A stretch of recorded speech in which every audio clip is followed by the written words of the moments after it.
Бүйрек.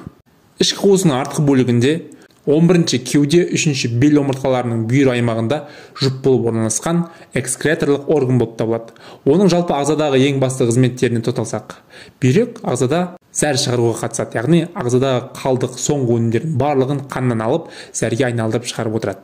Екінші қызметі ол осы бөліп шығару қызметі арқылы қан қысымын реттейді, яғни қан қысымы жоғары болса түсіреді, төмен болса көтеріп отырады.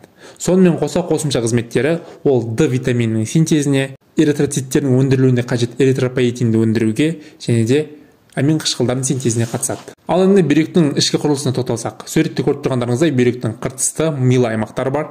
Олардың ішінде бүйрек пирамидасы, тостағанша, астауша, несебағар және де бүйректің артериясы мен венасы көрсетілген. Енді бұл жерде сұрақ: нефрон қайда? Нефрон қыртыс пен ми аймағының аралығында орналасқан.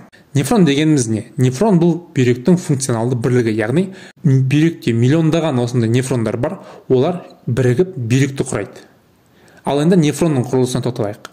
Нефрон шумақшадан, шумақшаға әкелуші және әкетуші артериядан, шумақшаның жалғасы проксимальды түтікші, гелен ілмегі, дистальды түтікші, зәр шығарушы түтіктен құралған. Жалпы нефронның қызметіне тоқталсақ, нефронға әкелуші артерия арқылы қан келеді. Ол қанның құрамындағы құрамал элементтерді, белоктарды, қанға қажетті заттардың барлығын кері қарай қанға қайта жіберіп, яғни әкетуші артерияға жібереді.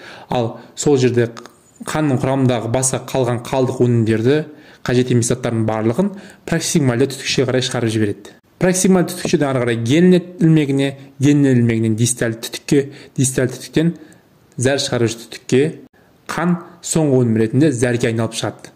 Яғни осы түтіктер бойында оның құрамындағы барлық микроэлементтердің, қажетті заттардың барлығы қайта қанға сіңіріліп отырылады.